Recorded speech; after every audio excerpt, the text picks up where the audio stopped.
Қуғыншым. Қудым. Құрбым тұрмысқа кеткен, соны қуып бардым.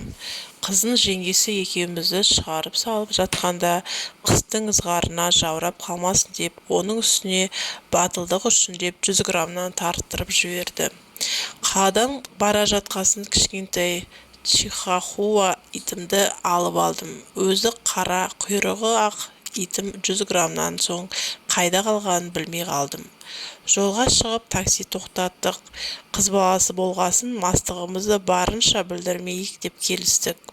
Такси тоқтап екеуміз отырдық. Таксист бізге бірден «Қыздар, ішіп алғансыңдар ма?» деді.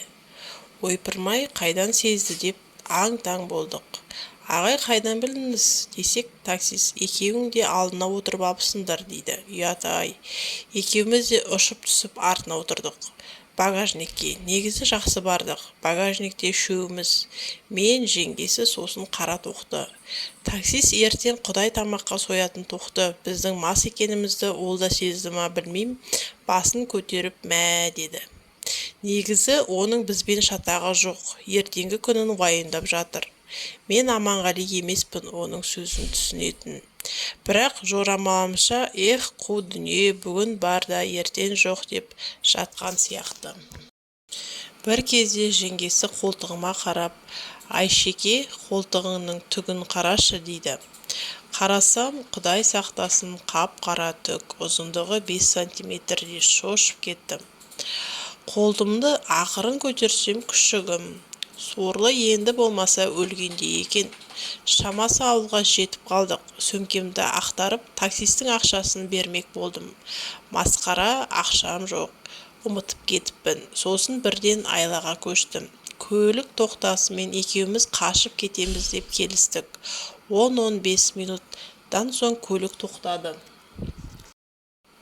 Уәделескендей-ақ сыртқа шықтым да қаша жөнелдім. Қашып келем. Артыма қарасам, жеңгеміз жоқ. 30 минут күттім. Келмегесін өзім қайта бардым. Барсам, жеңгем жылап отыр. Маған қарап, тым болмаса кетерде оятып кетсең қайтер еді деп қояды. Сөйтсем, о жарықтық ұйықтап қалған екен. Таксистен ұрыс естіп, жылап отырған жеңгемді аяп кеттім. Құдалардың үйін бірден таптық. Дастарханды молынан жайып жақсы қарсы алды.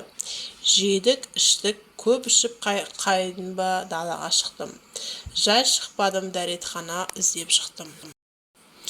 Қараңғыда әрі іздедім, бері іздедім, көрінбеді. Қысылып кеттім. Сөйтіп шатасып қора жаққа барсам, қорада тұрған сиыр маған «Жайша жүрсің бе?» деп қояды. Зәрем қалмады.